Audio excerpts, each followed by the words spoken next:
Buenos días. Yeah, what is this place for?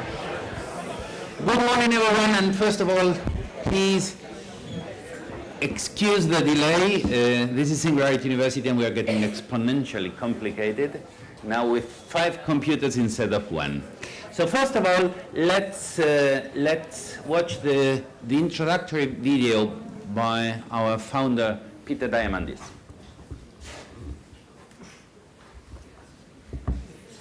Welcome.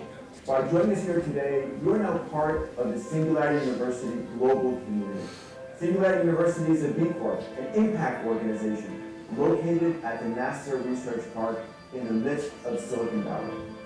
Our mission is to educate, inspire, and empower leaders and their communities across the globe to address today's grandest challenges using exponentially advancing technologies. We at Singularity University understand that we cannot do this alone. And we understand that real impact is going to happen with you and your communities at a local level. While the ideas here today represent those of Singularity University, our faculty, our founders, this entire event is the work of your Singularity University local chapter. So thank you to all of them for making today happen. We hope that you'll be inspired by today's program. Now sit back and enjoy the show. Right.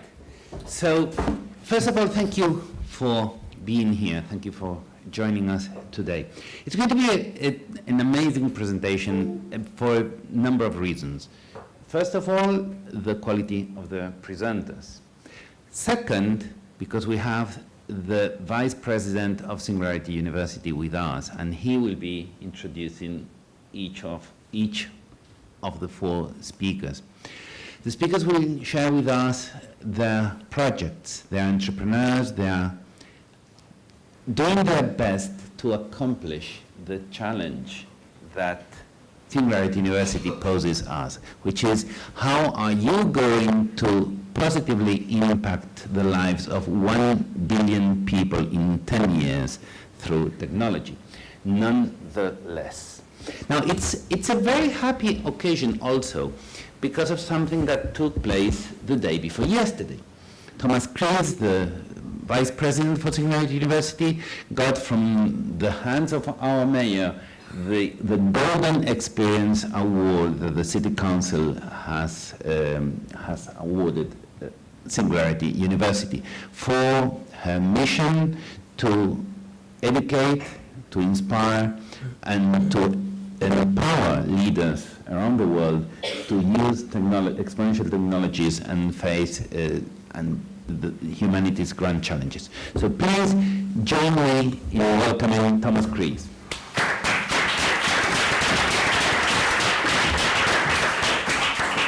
Thank you very much, Luis. It's a great pleasure to be here in Sevilla.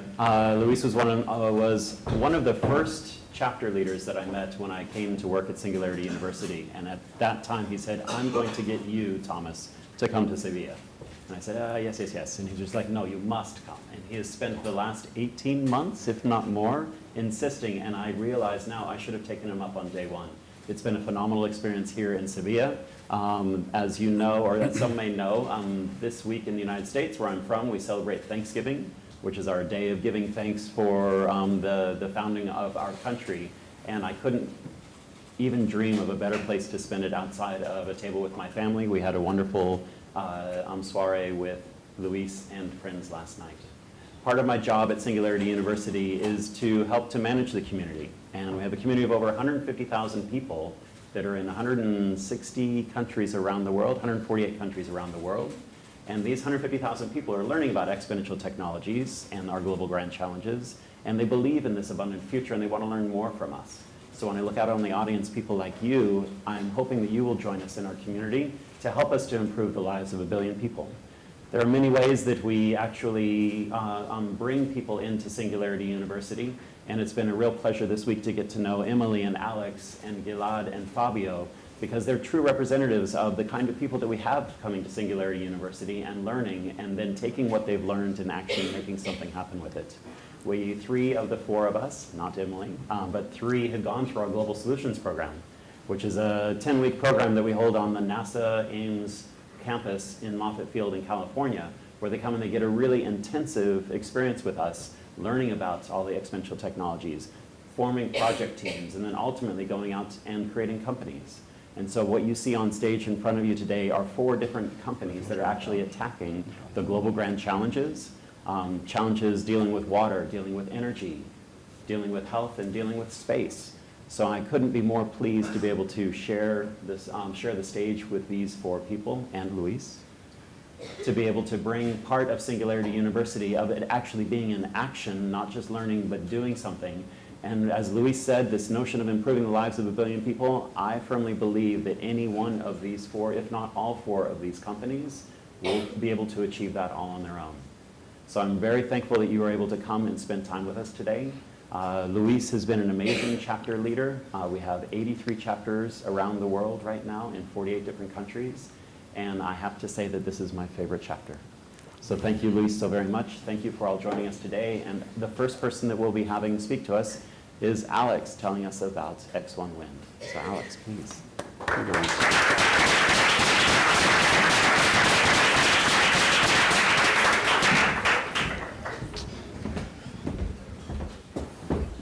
Hi, good morning.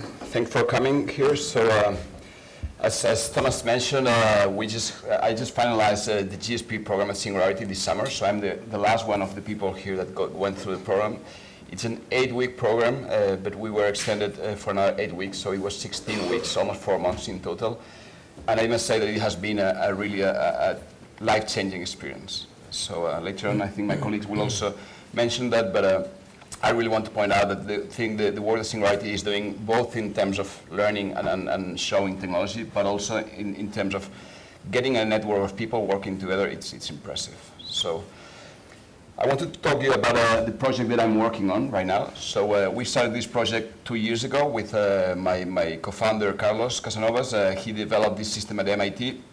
But for 2 years, it was put on a drawer and we didn't advance really until 6 months ago, when we decided, okay, let's go for it. It's a very ambitious project, but and one of the triggers was really going to Singularity. So when I met all the people there, I was really inspired, and I talked with Carlos, and we decided to move it forward. So you may be aware of the energy situation. So I just got some data from Spain. So as you can see here, in Spain, we have roughly today 35% of our electricity being produced by renewable energies, which is a big number. It's one of the leading countries in Europe, but still there's 65% of it which is by non-renewables, and especially 33 plus 11, so 40%, which is coming from burning fossil fuels and increasing the levels of CO2 in the atmosphere. But more importantly, electricity is only 1/4 of our energy consumption. So there's renewables today are less than 10% of our actual energy supply. If we want to achieve a future, if we want to achieve a future of 100% renewable energies, clean energies, we need to multiply by 12 times the number of renewable energy capacity that we have today. So we need to look for those resources. And in Spain, we're very lucky because we do have one of the best resources in Europe and in the world. We have a lot of solar, we have a lot of wind, and we have also quite a lot of hydro. So here we can see a map of which is the wind potential in Spain. The colors are not very, very well defined, I can see on the screen, but as you can see, the pink colors there are the highest wind energy resources. And the important thing is that the energy that we produce, the electricity, is proportional to the cube of the wind speed. So this means that where you see all the green and yellow colors, it's 7 meters per second. All the pink ones are 10 meters per second. So they produce twice as much energy. And all those resources are located offshore. So looking at the final energy demand that we saw before, the onshore potential, so this is the total amount of energy that we could extract. Right now we're just extracting a tiny part. The onshore potential would be around roughly 1/4 of the final demand. But the offshore potential that we have in Spain could supply 100% of that final energy demand if we wanted to. But more importantly, the red part that you see there is the one which is more intense. And more intense means more energy for the same turbines and lower cost. And as you can see, there's a huge difference between the potential offshore and the onshore potential. There's a problem with the definition of the screen. Yeah. It's okay. I just try to, We can see. yeah, connect and disconnect perhaps. Okay. So anyway, well, we go through with this. So as you can see, one of the problems of offshore wind today is that we're fixing our turbines to the seabed. And by fixing, this means that we can only do that. We need to drill a hole in the seabed and install a substructure there, and we can only do that up to 30 meters water depth. And this is only a tiny part of the total potential. And more importantly, you can see here the type of vessels that are required in order to install that. Those vessels cost around €500,000 per day only for installation. And you need several days for each of the turbines there. We're looking now in Spain. This is the water depth. As you can see here, all the blue area and only the small yellow area that you can see here is shallow waters. That's where we can install a fixed offshore wind turbines. And it doesn't exist really. We will only have a little bit in the area of Cádiz in Spain and a little bit in the Delta del Ebro, but all the rest is deep waters. So in order to extract that potential, we need to go floating. So here you can see only the shallow waters potential. And that's why at X1 Wind, we've developed this floating solution that can actually work in deep waters. We can install it in any water depth from 40 to more than 1,000 meters water depth because it's floating. And as you can see, as a boat, it orientates itself with the changes in wind direction. And we can do that because we've developed a very innovative pivot buoy that you can see here, that it's composed by two parts that connect each other and allow the system to rotate. And then there's a cable connected there that is exporting the electricity back to shore.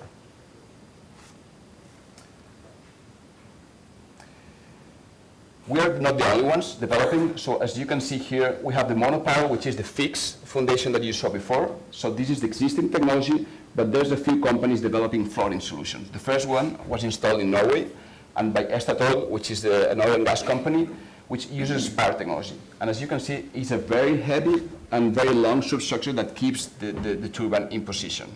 Because it's floating and you have the wind would tend to rotate the turbine, but because it's a very heavy weight, then it keeps it in position. It's a very easy solution, but very expensive. It weighs around 11,000 tons, that structure. The second system that was developed was by a US company called Principal Power, and they developed a semi-submersible, so it's a different concept. And what they do is they have a triangular platform as ourselves, and they pump water in and out in order to compensate for the changes in wind direction. It reduces a little bit the level of steel, but it's still around 5,000 tons. And then you have a very interesting concept, which is the TLP. So this type of platforms, it's called tension-led platform. What they have is they are very buoyant. So they are platforms that tend to go out of the water, but then you use some cables in order to push them back to the sea bottom. And by doing that, you can reduce the amount of steel a lot. Okay, and around like 5 to 10 times the amount of steel of the other solutions. The problem of that is that before you install them, because the platform is very unstable, you need to hold it in position and you need to use a lot of vessels for connecting the cables. And that's a very complex and a very expensive operation. So at X1 Wind, what we've done is we've been looking at all these technologies and we've combined the best part of each of them. And we're actually combining a semi-submersible with a TLP in order to get the benefits from both solutions. As you can see here, we're reducing 60 to 80% the amount of steel. Our platform weighs a bit more than 1,000 tons of steel, which is still a lot, but it's 10 times less than the other one that you saw, which was 11,000. It's very reliable because as you can see, we've removed the tower of the system, which is not only for the weight, but also because we no longer need the orientation system. We allow the system to orientate them itself. It's just an anchor, and as a boat would do, when it changes direction, the platform orientates. And it's highly scalable. As you can see, it's tubular steel tubes that can be expanded and can be done as large as we would like to.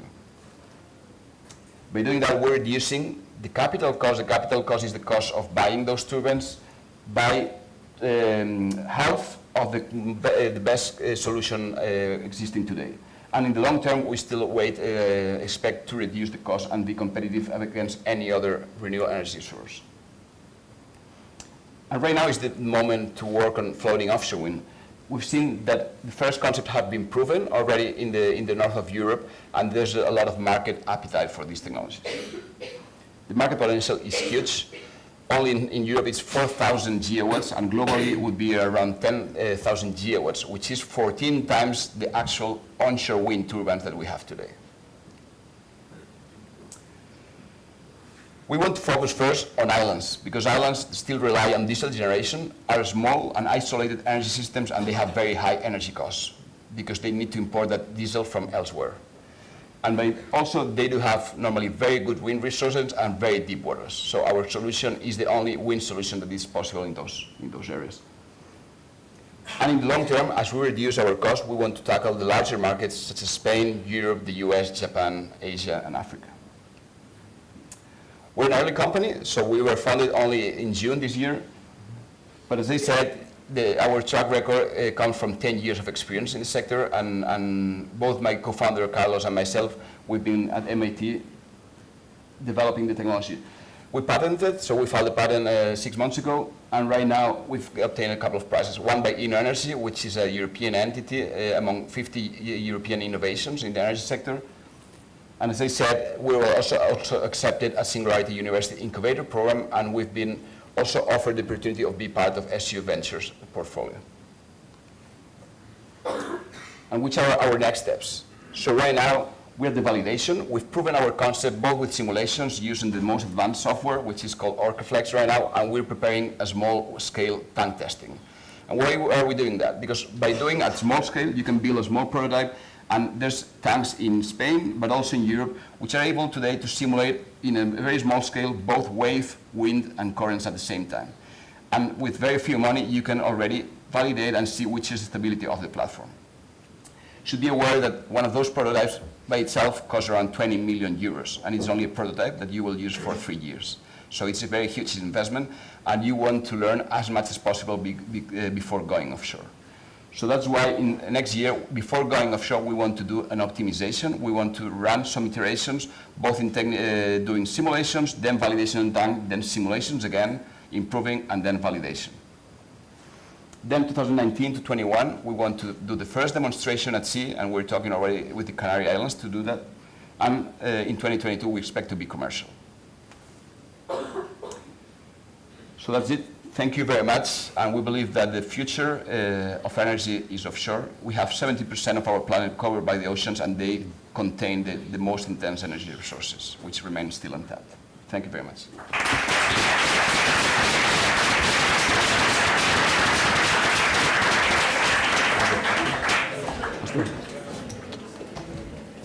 Thank you very much, Alex. One of the things that I'm always inspired by with members of our Singularity University community is just how they take concepts that I don't think I could arrive at ever on my own, and then lay out a very positive case for how that can impact the lives of 1 billion people. So thinking about all the problems that you're having to address to be able to impact the lives of 1 billion people is amazing, and seeing how you're doing it here in Spain is even better. So thank you very much for sharing that. Gilad Gomez will be the next person who will come and speak to us as they're setting up their AV. Gilad is actually also a chapter leader in Israel. We're really pleased that he helps to lead the chapter there in Tel Aviv. And one of the things that I have really enjoyed getting to know about Gilad this week is just how he is so passionate about RNA and DNA and all these things in your blood. And Miraculous is a very interesting company. And I'm loving also what he is planning on doing next, which is, I hope I don't steal your thunder by sharing this, but this notion of, in the States we call them mosquitoes. I don't know what they're called here. Mosquitoes. Mosquitoes? Are they los mosquitos? Los mosquitos, but living in a world without mosquitoes. What might that be like if we didn't have to do this anymore to be able to get mosquitoes out and all of the diseases that they carry? So it looks like we are flickering and flackering. But Gilad, in a moment, will be able to come up and tell us about Miraculous. So, okay. This is what happens when, it's typical of Singularity University, we have a saying that AV is harder than AI. So audio video is harder than artificial intelligence. Sadly, my presentation is not working, so I'll just do it without, and you will have to use your imagination to understand what I'm talking about, which is fine because I'm a biologist, and usually we work on very small things that are invisible to the human eye. So every biologist has to imagine what they're working on. So my name is Gilad Gomer. I'm from Tel Aviv, Israel. You guys know where that is? Okay. We're a part of Asia, but we think we're European. So I attended the Singularity University GSP 13 after I had won a global impact competition in my country. I think you might have won or going to have a possibility like this in Spain. So each and every one of you is a potential candidate to positively impact the lives of 1 billion people in 10 years. So what happens after you win a global impact competition is you get to fly and meet 80 people from 40 countries in a NASA base in the heart of the Silicon Valley with the support of Google and other technology giants. And for 5 weeks you learn from the best speakers on earth about global grand challenges. And for the other 5 weeks you get to form teams and solve big problems. In 2013, my team that was comprised of 6 individuals from Panama, Chile, Mexico, Greece, and Israel. We went about solving the problem of cancer diagnostics. But right now, in order to know if you have cancer, you have to get a piece of your body out of your body into the lab, and it needs to be tested. What we've developed is a blood test that tells you if you have cancer now. So you can go every year to the doctor and know if you have a cancer and catch it on time. 90% of cancers can be solved this way. 1 out of 3 people is going to have cancer. So, and 1 out of 5 is going to die from cancer. So that's a big, big, big problem, and those are the kind of challenges that we're facing in Singularity University. And the idea to Miraculous, and you can check out our TED Talk with over 1 million views, that was done by Jorge. The idea came from my deep wish to allow more people, every person in this room and on earth, to get the, access to data written in their bodies, written by DNA, written by RNA. You guys know what's DNA and RNA? You learned biology? Very good. So DNA turns to RNA, turns to protein. DNA is the same all of the time, and RNA is different, right? RNA is different. It is something that makes us who we are. It is what is being expressed right now. So in Miraculous, we enabled access to RNA, right? We enabled people to read data in RNA. I wish I had my figures because pictures are better than words sometimes. In 2016, there was a World Health Organization emergency. Do you guys know about Zika virus? You heard about it? Some yes, some no? Okay. So it's the first time in like 100 years that the World Health Organization declared a state of emergency. Okay? This rarely happens. What happened was some kids, babies in Brazil, were born with a small head. Okay? They were born like that because a mosquito bit their mother when she was pregnant in the first 3 months. Okay? So we have a lot of babies that are born to have a very hard life with a bad brain in Brazil because of mosquitoes. I was in Tel Aviv at the time, in early 2016, and I saw that. And because I have the education of Singularity University, it led me to do something about it. So 1% from a country far away, it feels the obligation to help the planet. So I packed a suitcase and I left from Israel to Recife, which is a city in the northeast part of Brazil. And over there we developed a way for the people to get information, to what is the information they need. Do I have Zika or do I not have Zika? Now, in Brazil at the time, they had such a test, but it cost the same amount of money a person would earn in a month. So it was not, they were not able to get that. The accessibility was a problem. So what we did is we developed a new type of diagnostic assay to help people with that. And recently we have had these results published on Nature Scientific Communications, which is a scientific journal. Okay, so so I helped people with cancer diagnostic. I've helped with mosquitoes and Zika diagnostics, but it's not enough because you have to solve the problem all the way. Otherwise, you're just you're helping a little bit, but it's not enough. So my current project is called Mostek. It's mosteq.com, and what we're working on right now is we're making a solution for mosquitoes that carry viruses, okay? So this type of mosquito is called the Aedes aegypti and the Aedes albopictus. You probably know it as the Asian tiger, right? It's a very big annoyance, especially in the North Mediterranean, especially in Italy, but it's coming from Italy to Spain also. It's not a good thing that this mosquito is coming here. So mosquitoes have a very interesting life. They start from eggs, then they become these little larvae. From the larvae they pupae, which is a very rigid type of animal, like a butterfly, before it goes into becoming a butterfly, and then they become a mosquito. Then we get bitten by the female mosquito, okay? And this female mosquito is also the vector of all these viruses like dengue, chikungunya, Zika, West Nile, yellow fever, all these diseases. The mosquito is the most deadly animal on the planet. It is more deadly than humans, okay? It is a lot more deadly than sharks and elephants and all that. So how do we solve, or how do we negatively impact the life of 7 quadrillion mosquitoes in order to improve the lives of 7 billion people? It all starts with research. So there was this bacteria called Wolbachia that was discovered 50 years ago, but only in the last decade some scientist named Scott O'Neill from Australia discovered that if you put this microbe inside the mosquito, then when they mate, a male and a female mosquitoes, they don't have eggs.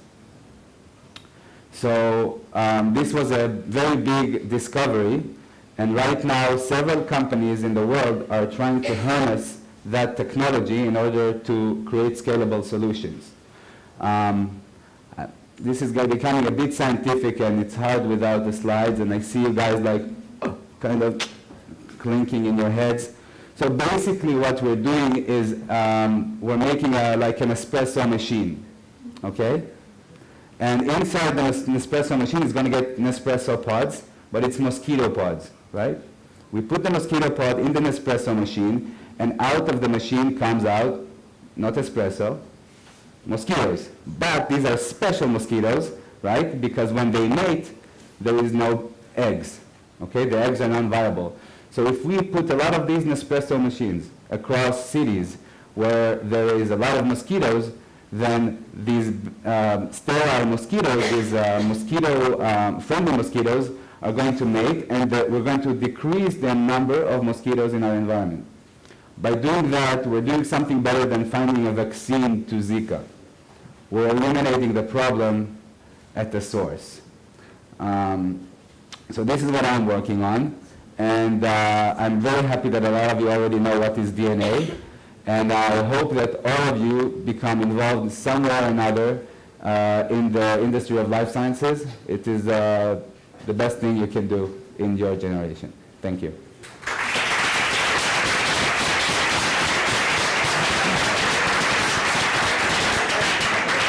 Wow, thank you very much, Gilad. Is my microphone on? There we go. So next up, attention, are there slides or not? Yeah. Oh, the clicker is over there.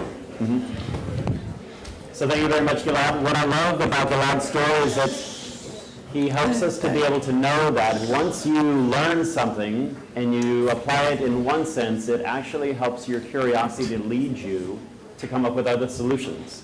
So how he went with miraculous for a little bit and then saw a need with the Zika virus and the microencephaly that was coming from that, and then was able to take what he had learned and applied it in a different way. I, for one, cannot wait to get that Nespresso machine for my own backyard. Next up, we're going to actually go off to Canada with Emily Hicks, who is here to talk to us about FredSense. And Emily and her organization came through our accelerator program at Singularity University. So it's a little bit different than the entryway through a global impact challenge like Gilad won, or a global solutions program like Alex and Gilad and Fabio have been through. So I'm happy to have Emily tell us a little bit more about FredSense. It's amazing technology. Emily. Thank you, Thomas. My name's Emily, and I'm one of the founders of FredSense Technologies. And at FredSense, the question that we really try to ask is, do you really know what's in the water that you're drinking?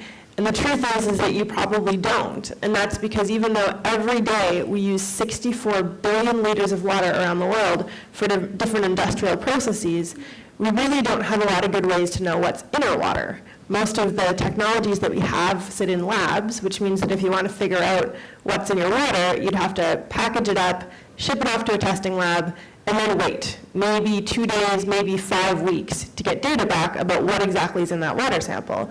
And that's not really a great solution, because what that means is that being able to figure out what's in your water to know if it's safe to drink or to know if you're cleaning it up effectively takes a lot of time. It takes anywhere between usually 3 days and 5 weeks to get that data back. It costs a lot of money when you factor in a lot of the costs of shipping and that kind of thing. And it means that you're not able to actually make decisions about water today when you want to know it. You have to wait a long time to be able to make that decision. And what we saw when we started FredSense was that although there are some technologies that exist on the market to be able to do water analysis, they're often not good enough and not sensitive enough to be able to make really good decisions about water when it affects people and people's health. And this is a problem that affects a whole bunch of different industries. It's not just people in their houses that care about what their water looks like, but mining industries care about what their water looks like. Cities care about what their water looks like. People that make beverages and different kinds of food, they care about what the water in their process looks like. There's a whole bunch of different industries that all care about water and all have this problem. And so we started thinking about this problem when we were students, we were in our undergraduate degree, and we were competing in this competition called iGEM, which is the International Genetically Engineered Machines Competition. And it's a competition at MIT every year where they ask student teams all around the world to come up with a cool way to get biology to solve some kind of problem. And that's all that you get. You can do anything with that. You could get biology to try to tackle cancer. You could get biology you could try to make bacteria glow purple and smell like bananas. Whatever you're interested in, it doesn't have to be useful, but it's can you use bacteria and can you create an organism to do something interesting or useful in the world? And so student teams from all over the globe compete in this every year. And so we were an iGEM team from Calgary, Canada, competing in this. And we were trying to figure out what we could do about this problem with water. It's hard to figure out what's in your water, and we thought, well, what if we use bacteria to be able to figure out what's in our water? And so we engineered a strain of E. coli, so the bacteria that sometimes people can make you sick, but we were using a safe strain of that, and we engineered it to be able to detect specific contaminants in water, and then in response, produce electricity. And that meant that we could use a really small portable device that could read that electricity and tell us how much of that contaminant was in the water. And so we did really well at the competition that year, and we won a whole bunch of awards. And afterwards, we started thinking, maybe there's actually something to this idea. Maybe this is something that we can take outside the competition and try to commercialize. But at the time, we were students, and we were all scientists, and we weren't really sure how to start a company and what that might look like, but we decided that we'd just give it a shot anyways. And one of the cool things we realized is that when we first started, we started looking at what we would need to get a lab and to get all the science done. We thought we'd need $1 million, because if you look at labs at the university, they cost $1 million. They have all sorts of fancy equipment and scientific stuff, and we didn't have $1 million, and we were a bunch of students with an idea. We weren't sure how we were going to get $1 million. So we realized that we were going to have to do this a little bit differently. And so one of the first things we did was we knew that we were good at science competitions, so we thought maybe we can go out and participate in business plan competitions. That seems like the next logical step. And so what we did is we went to every business plan and pitch competition in North America that had a cash prize that was going to be more than the cost of our flights to get there. And our strategy was to just win as many of them as we can. And surprisingly, we did win a bunch of them. And all in all, we won about $100,000, which wasn't a lot, but it wasn't quite $1 million, but it was enough to get started. And so this is what my mother's living room on the right looked like one day. And I didn't tell her this, but we decided we had this money, and so we started ordering lab equipment off eBay. And you can actually order a lot of stuff off eBay. And we didn't know where to ship it to, so we shipped it to her house and set up her kitchen as a testing lab. And she came home and kind of figured this out, and wasn't super thrilled about it, but she let us stay. And we started developing out the technology, and eventually she kicked us out, but we found this little lab on the right there, and it was 100 square feet, so it's probably the size of your toilet room. Very tiny, but there were only a couple of us, so we thought, this will work. And so that was the first day. We had this one little piece of equipment that we put in there, and we started to build this little lab. And over the next couple of years, we worked hard on being able to turn our idea into something that we could actually use. And on the right here, you can see one of our first prototypes. And it's all completely 3D printed because that was something that we had access to, and it was fairly cheap. And we made this little unit that could detect contaminants in water. And the first thing we started with was arsenic, because we realized that arsenic is a huge problem in a variety of different industries. And even, in the United States, where we generally think the water there is pretty good to drink, there's actually arsenic issues across a huge chunk of the United States. There's also arsenic in countries like Bangladesh and India. There's arsenic in Canada. There's arsenic in lots of places here in Europe. And we realized that it was something that was important to test. And so that was our first little unit. And the idea is that someone in the field, whether that was a person or someone who works at a city or someone who works at a mine, would be able to take our little device and put a water sample into our little cartridge up there, plug it into the unit, and that was it. And then within an hour, our bacteria would sense the arsenic, produce their electricity, and then it would tell the user exactly how much arsenic was in the sample. And what we thought was really great about this was that this was something that anybody could use. So it wasn't this really complicated thing that a scientist at a university would be using. It was something that a child could use if they wanted to figure out how much arsenic was in there. And so what that really led us to become is to realize that, we could detect arsenic, and that was pretty wonderful, but there's so many other things in the world that we need to care about as well. And so we realized that by changing one thing in our bacteria, so by changing one of our genes, which is the DNA piece, by changing out a little DNA piece, we could get our bacteria to detect something different. So while we started with arsenic, we could actually get it to detect lead and iron and aluminum and cadmium and all sorts of different things that people care about, and they're important to measure in water. And so it led us to really realize that we were kind of a custom sensor platform where we could figure out what kind of sensors we needed in the world. We could engineer new bacteria to be able to do that, and then we'd be able to create a portable device that we could use to be able to measure that in the field.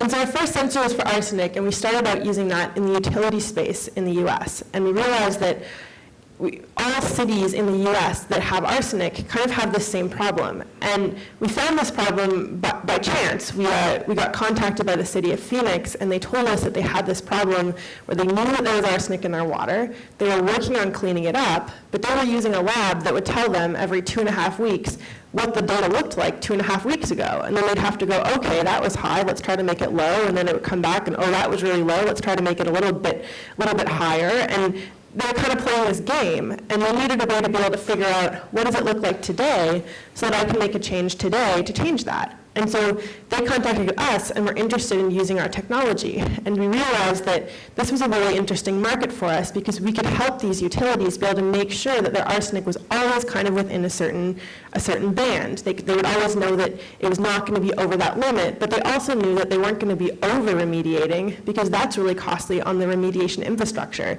And over a long period of time, that loses them a lot of money. And so that's where we started in the utility space. But over the next couple of years, we ran a variety of paid pilots. We're currently piloting with the largest private and public water utilities in the US. And that's what our unit looks like there in the green little box. So it's no longer 3D printed, but we have a device that people can use in the field. It's waterproof, it's rugged, and it tells them how much arsenic's in their water. And what's the exciting bit about that now is we're not just piloting our arsenic unit, but now we've started to expand out our product to be able to test a variety of other things. So we're also working with the federal government in Canada to help them sense a few things they care about. We're also working with a large mining company, helping them measure their effluent. And we're also working with a marijuana producer because they also need to figure out how much things are, different contaminants that are in their water that can affect their process. So there's lots of different opportunities for us. And earlier this year, we won a big challenge that was put out by the Environmental Protection Agency in the US, where they were asking for better technologies to measure arsenic, and our technology was chosen as the winner of that, which was really exciting. And this was a really great moment for us because we went from these students that had this tiny little lab in my mom's kitchen, and then we moved into a little 100-square-foot lab when we were a little bit more of a company. And then we started 3D printing some prototypes, and eventually we got something that worked. And over time now we've become something that the Environmental Protection Agency thinks is an important technology. So it's quite the evolution of starting from having nothing and slowly over time getting something that actually has value and that other people see value in. But I think the really important bit, and this picture is hard to see, but this was us in one of our first pilots where we went out to Mexico City, a couple hours outside the city, and we were measuring arsenic in the drinking fountains at elementary schools. And you can see there's some little kids gathered around all interested in what's going on. And the big problem in some of these rural communities is that they install these big systems that purify the water so that the children can have safe drinking water in their schools, but nobody trusts them because once they install them, they leave.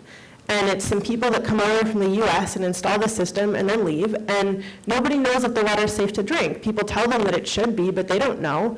And so we were going over there and actually testing out their water to show that it was safe to drink and to show that the arsenic wasn't high, it wasn't going to be a problem. And people were really interested in that. And I think that's one of the most important things about doing this kind of work is that we're able to actually impact people and be able to show people that their water is safe and give them that confidence. Because I think drinking water and knowing that your drinking water is safe is such a huge problem in the US, in Mexico, in Latin America, in Asia, in Europe, everywhere. And so we've had a great team behind the technology. We've really been able to bring together a bunch of scientists, and now we have other people, business people, marketing people joining our team. And we today have a team of 10 research scientists, and we all work in a lab in Calgary. And although we've moved out of our 100-square-foot lab, our new lab is actually an old car repair shop that we turned into a lab, and that's where we all work. So that's a picture of us in our space in Canada. And I think that right now is a really interesting time to be doing something like this because we know that, and as you may be learning, things in biology, we're finding out new things all the time, and we're being able to get to alter DNA in different ways, and we're being able to make things that we couldn't do before. And I think that biotechnology is one of the most exciting things over the next couple of years. It's going to really show a lot of changes. And I think using this power of biotechnology to solve one of the world's greatest challenges, access to clean drinking water, is a really important problem. And so I'm really passionate about being involved in this because I think that it's really important that we all live in a world where everyone is going to know exactly what's in their drinking water. Thank you.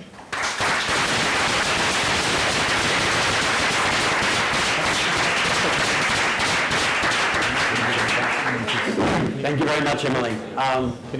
One of the things that was amazing for me was to look at the slides that Emily was sharing and seeing her winning the competition way back when, and then looking out on the audience and realizing that we may have somebody in here in this very room that's going to come up with one of these technologies that's going to change the lives of 1 billion people. Thank you very much for sharing with us, Emily. That was amazing. So we've talked a lot about what's going on here in terrestrial Earth, whether it's wind, whether it is understanding how we're going to be creating espresso machines full of sterile mosquitoes, or understanding exactly what's in our drinking water. But it gives me great pleasure to be able to ask Fabio to come up to be able to present to us, because now we're going to go into space. And Fabio was actually the first person to ever win a Global Impact Challenge that the prize was to come and spend the summer with us at Singularity University. So back in 2009, he won a Global Impact Challenge that brought him to Singularity University, and he was in our Global Solutions program in 2010. And from that, he's really taught how to get off of this world, and I'm really happy he's going to tell us about hypercubes. Please, Fabio. Thank you, Thomas.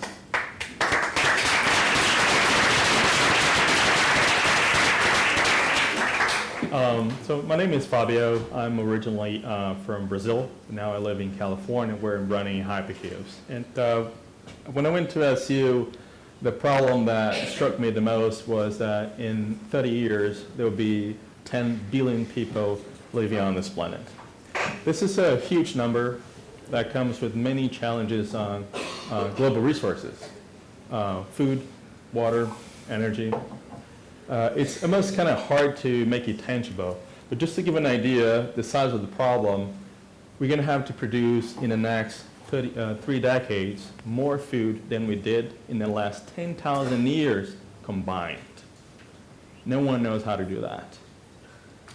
So, but at Hypercubes, our mantra is, we can only improve what we can measure. And when it comes to measurement technology, we are absolutely fascinated about technology called hyperspectral imaging. It's essentially a technology that by separating the colors of the sun, we can identify the molecule composition of anything remotely, in this case from space. And every molecule has a unique fingerprint that responds differently to how light interact with matter. And what we're doing was essentially wrapping the sensor with a set of light that's the size of a shoebox. That black box on the left up is 30 by 10 by 20 centimeters, literally like this big. And we are scaling this with a constellation of about 100, 120 satellites scanning the entire planet, ocean, land, and atmosphere every day. So what are the applications, what we can do with this technology? So here's a regular photo. We call it visible spectrum photo. But because we can read the chemical molecule composition of things, and by reading the biomarkers on the farm, we can read things such as soil fertility, water saturation level, stress, diseases, invasive species, even the nutrients that are present on the leaves. So this is a whole new level of information that we never ever had before, and we believe we can take the production of food to the state of the art. There are about 600 million farms in the world, and we need to deliver this information to all of them every day. Another area, mining, we can not only help miners to prospect the terrain, find out what kind of minerals they can find, but we can also help them make sure there's no contaminant leaking on the environment. Today, the way they find about an accident, it's when it's already too late, when it's going to take 20, 30, 40 years to recover the impact on the environment. Now, if we have a surveillance system that scans every mine, every day, all the time, that it's a game changer for the mining industry.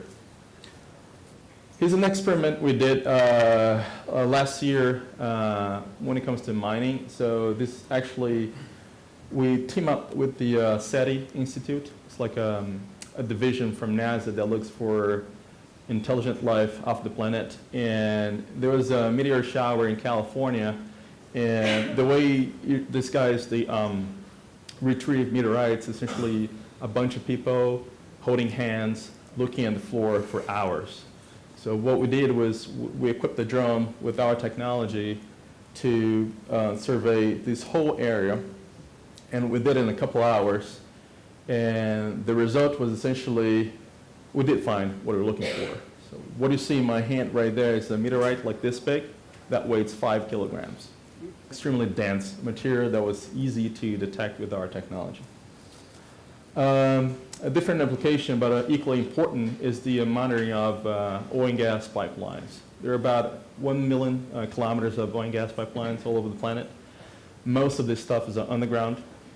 They only know when there's a problem because the input pressure is different from the output pressure, and so they cannot locate where the leak is. So it's a lot of work. And what we do is essentially we can tell the satellites Every time you fly over this particular geolocation, look for the methane spectral signature. Here's an experiment we did while I was a student at the International Space University, and I had to learn how to detect methane. So I asked the gas company to vent a gas pipeline. Right there on the table, I have my sensor. So I learned how to do it. And I put all my technology inside of a plane, and I flew all over 5,000 of those installations in the state of Ohio. So these are fracking pads. I don't know if you guys are familiar with fracking. It's essentially a very aggressive technique to extract gas from the ground, where they insert water with pressure, and they crack, they frack the rocks, and they extract the gas. The problem with this technique is that it contaminates aquifers. There are places in Ohio where, if you let up a match on the tap water, it gets on fire because it comes with methane. So it was a huge problem in Ohio, and we happily hand over a map with all the fracking pads that were actually leaking methane. So what is the challenge behind this technology? The problem here is data. We're expecting to generate about 100 terabytes every time we orbit the planet, and we'll be orbiting the planet every 90 minutes. This is equivalent of watching 35,000 high-definition movies on Netflix in 1 hour and a half. There's no infrastructure to download this data from space. In space, the average speed of communication is about 10 megabits per second. It would take years to download the data of 1 day. So our solution was essentially, wait, we should drop this concept of downloading data and process later. Let's process data on the satellite, on the edge. Let's bring intelligence to the edge. So what we're doing, we're qualifying supercomputers, computers that are meant for self-driving cars. We are making this stuff work in space. This is a computer that has 256 processors in the size of a credit card chip. And with that computer powers, we can essentially bring computer neural networks to space. We can bring machine learning to the satellite. So in other words, we're giving this constellation the capability to learn how to identify and classify targets on its own. Here's the result. So what you get to see on the left looks like a black and white image. It's actually a hyperspectral, three-dimensional data with 360 bands or colors. This kind of data usually takes a team of 5 to 10 experts a month to process, a month to extract information out of raw data. In our version 1, we did this in 5 seconds. 5 seconds to process a huge amount of data. This is very important because if you want to make this kind of data ubiquitous, accessible to anyone, it has to be cheap. And by automating this processing, we're able to deliver this data not to only big companies, but to small folks in the middle of nowhere, wherever they are. The problem, the technical problem we had here was, space, we have radiation, These devices were not meant to work in space. In space, we have high energy particles traveling close to the speed of light. When these particles hit your electronics, it scrambles the data, it corrupts the data. The reason why computers that are meant for space, we call it space-grade components, they cost $1 million, $2 million, $5 million. And they are 7 to 10 generations behind what you have in your pocket on your phone. So the most powerful computer today in the space station is a Pentium 100. Remember that? That's really, really slow. Our computer can calculate 2 trillion calculations per second and cost $700 on the Amazon. That's the exponential nature of technology. But to make this technology work in space, just to handle the radiation, I needed a team of 14 PhDs. just to write code. We do not use material science approach, like shielding the processor with gold, lead, whatever. Our approach is software. We have software verify every single second, every step of the processing if the data was corrupt or not. If it was corrupted, we can correct on the fly in real time without actually rebooting the spacecraft. And obviously, we need a particle accelerator to do that. This is Los Alamos in the US. So we need to simulate the space environment. And you know, when you're doing something this big, you need validation. You need to talk to the people in the industry before you spend millions of dollars putting this together. And for us, it was really important to go out there and talk to people that understand what we're doing. So this gentleman here is Andy Aldring. He's the former innovation president of Airbus. And he's also Buzz Aldrin's son, the first man to step in the middle, along with we have no audio. National Space University, SSB 2015, and Athens, Ohio. I want to talk with you a little bit about Hypercube. I've been talking with the guys here, and I got to say, I think these guys have an interesting spot in the market. So they're putting together an imaging technology, hyperspectral imaging, which I think no one else is doing, together with what we're learning we can do with small spacecraft, CubeSats if you want to call them. If you can combine those things together, really produce a constellation that's capable of providing hyperspectral imaging on a near real-time basis, I think this is actually the kind of technology that's going to revolutionize Earth. Not a lot of challenges in front of them, but if you look at the things that are going to make a difference in terms of Earth imaging system, nothing comes close to that. So this is the kind of data that we want to deliver not to one or two or three people. We want to deliver to the entire planet every day. So it's very important for us to talk to the world leaders and see how we can work together and to make this data ubiquitous in their particular countries. And last year, through Singularity University, I had the opportunity to present to Your Highness, Queen Maxima from Netherlands. She's extremely smart into technology, and she asked for a satellite just for herself, but that's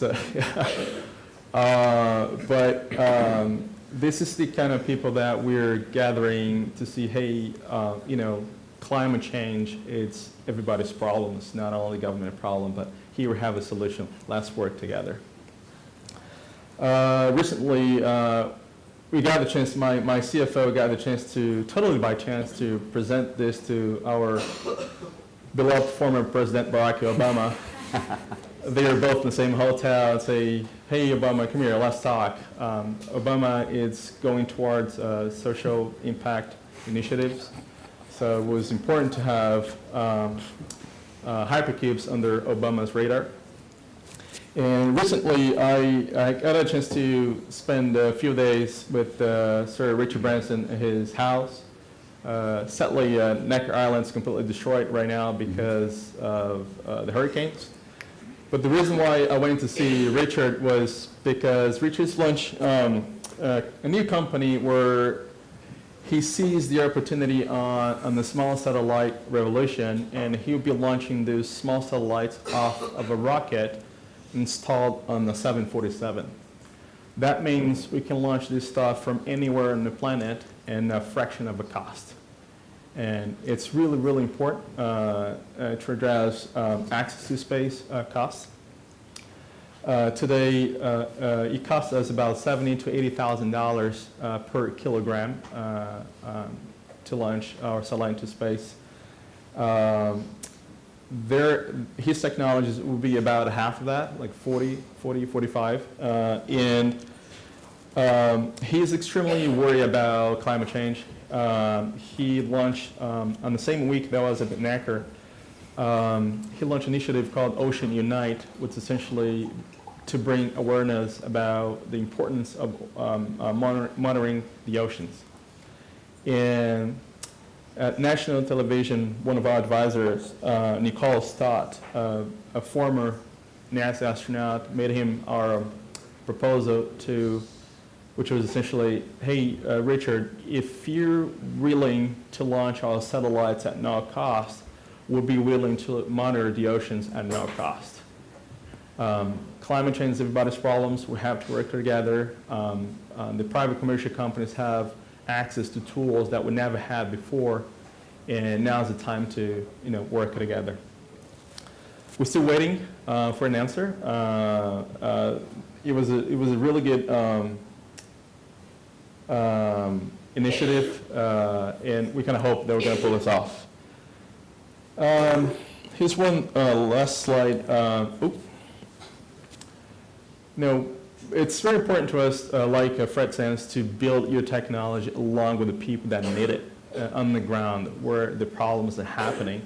So this is a trip that we did in Brazil where we were visiting a bunch of farmers, soy, cane sugar, eucalyptus, orange, coffee, to understand what is the problem of each of these crops. And here in particular, we're in orange farm. This is the largest orange produced in the world. Orange has a disease called greening. Greening kills the orange tree within 4 years, and there are about 37 countries contaminated with this disease. The state of Florida in the U.S. used to be the #1. They got 100% of their crops infected by this disease.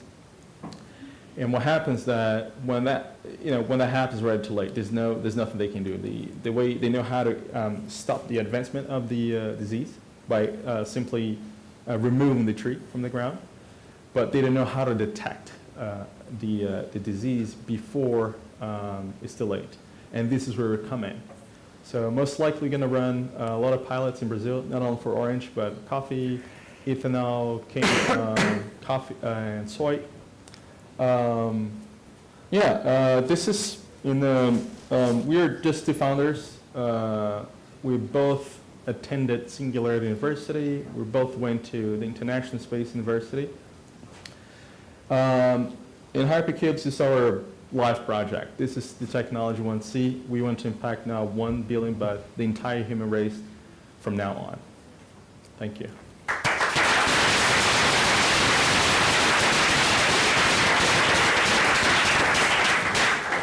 Thank you, Fabio. Sure. Thank you for helping us to understand what is technology that we can use from space to help us down here on Earth again. And it's really fascinating to think about the problems that come with just transferring data back and forth. And how do you stop that and instead start doing processing in places we never thought were possible? So I hope that you were inspired by what we have had on stage with us today. I wanted to do a special call out, if I may, of a few people who are in the audience today. Who have joined us from chapters around the world. Luis was kind enough to host several of us this week for us to be able to get together and talk. And so if I could have the folks from Poland stand up, please. We have our Poland chapter as well as from the Basque country I see in the back. So we have several chapters around the world, again, 83 of them. And I really appreciate us all coming together because it's by working together, it's by applying technologies in new and interesting ways that we'll be able to impact positively the lives of 1 billion people. Thank you much for coming with us today, and we hope you're inspired and you will come up with a new solution to improve the world. Thank you.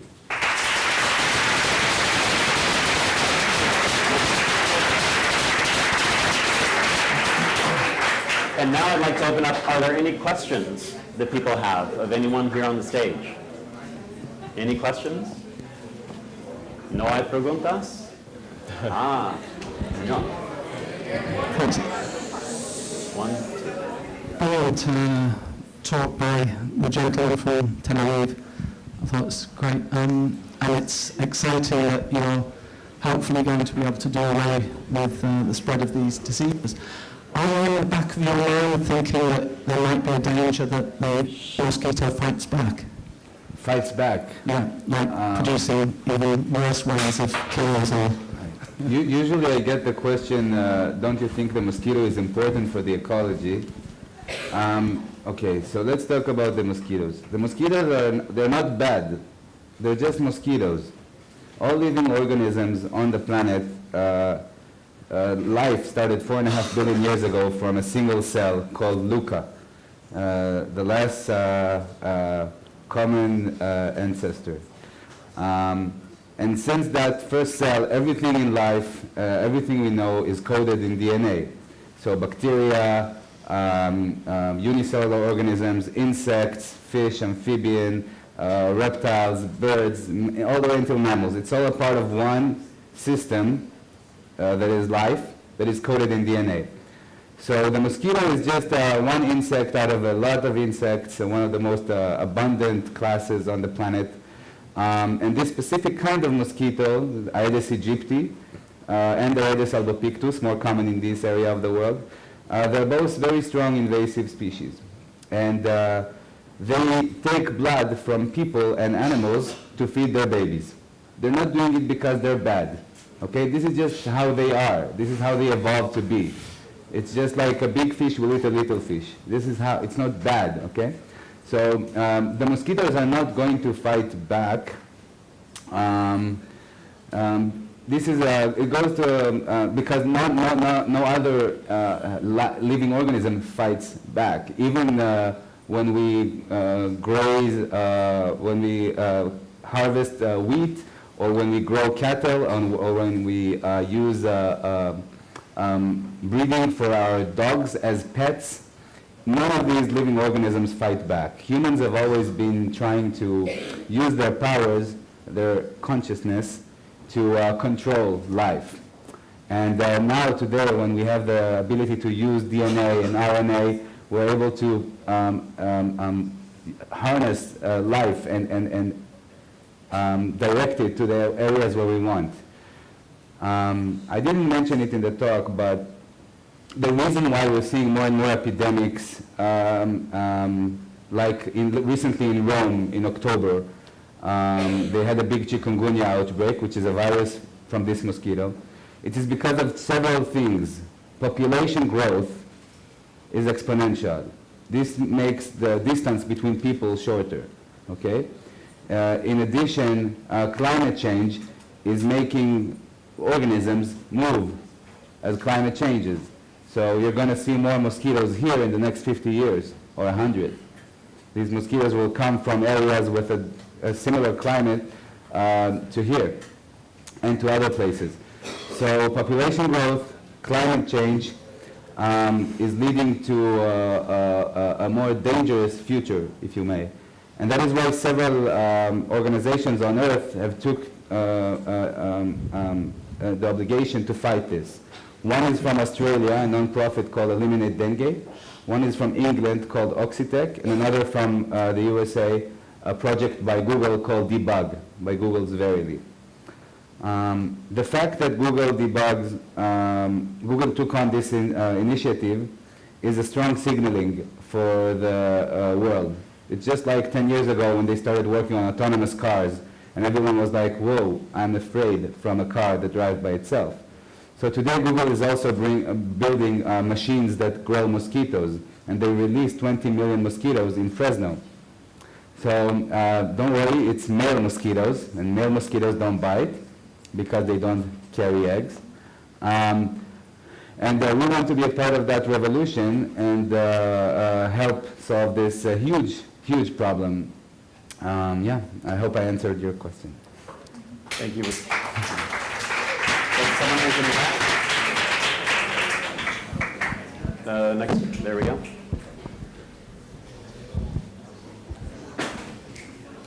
If we made all the mosquitoes sterile with the machine, could that mean the ultimate extinction of those mosquito species?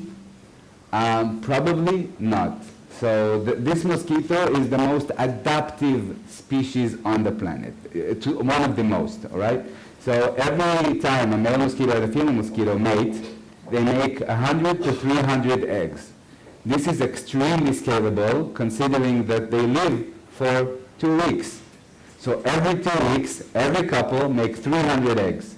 It's 2 orders of magnitude more than they started. These mosquitoes are very strong, resilient. The eggs survive for 400 days without water.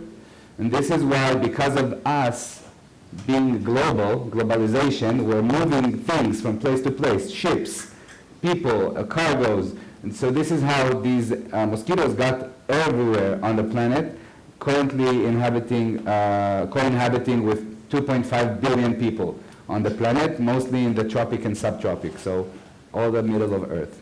So I don't believe that we as humans will be able to develop enough machines to fight, but we will be able to hold ground, right? Our cities. So we're talking about smart cities here in Sevilla. And a smart city of the future will be able to promise the citizens that don't worry, you will not get sick from, like in Rome, you know? You'll be okay. So that is to your answer. Yeah. Great. Are there other questions about anything you've heard, not just mosquitoes? Going once? I have a question for the students. You have a question for the students? Yeah. Please, the gentleman. Hi. So you've heard a lot today from very inspiring people. I'm so inspired right now from all of you.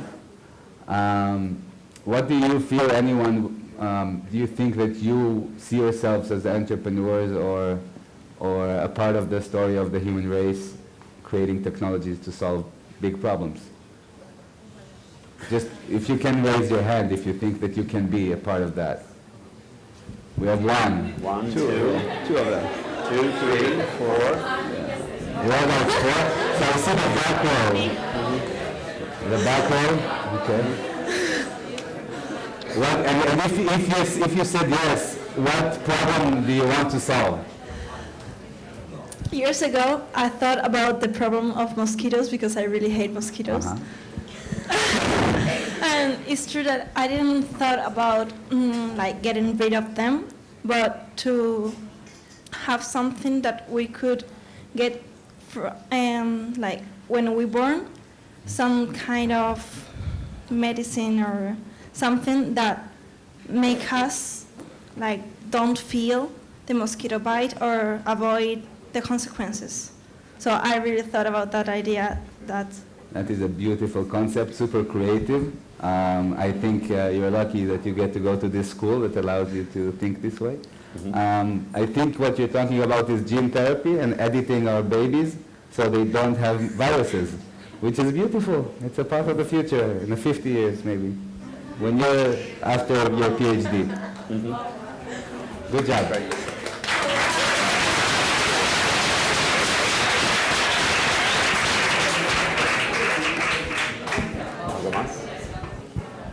¿Algo más? Someone else?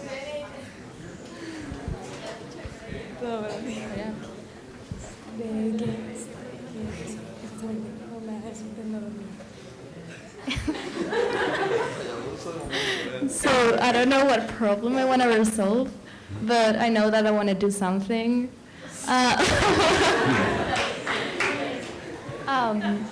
I think I misunderstood the question. What do you care about? Well, I care about medicine, but I don't think I see myself as a doctor, but I'm really interested. Why don't you see yourself as like a physician? Not as a physician, but I don't know. I just don't see myself working in a hospital or in a clinic. But maybe I'll want to just like solve some problem. But I think I'll have to study more about the topic and discover what I find interesting. And then I feel like I'll discover whatever I want to solve. So there's a Singularity University. There is a Singularity University conference called Exponential Medicine in San Diego every year, and the content of that conference is available online. Yes, it is. Right? So you can check out Exponential Medicine, the conference, and you will see that in the future, doctors are not going to be doctors. They're going to be machines. They're going to be robots with artificial intelligence. And doctors are going to be out of work, just like drivers, right? So the future for you may be to program these robots and teach them how to take care of people. Yeah, that's a very nice thought. And I think that while the robots may take care of the people, that will allow us to treat each other more like people. So instead of us having to focus on the manual tasks of stitching up or setting bones or doing surgery, we can actually focus on that care and love for each other while the robots do the heavy lifting. So thank you on that. I have one kind of maybe an odd request in that I get a chance in my job to be able to travel all around the world, and one of the things that I like to do is to be able to get a picture or a selfie with everyone that's in the audience with me. So would you indulge us if we do a group selfie with you in the background? Yeah. Great.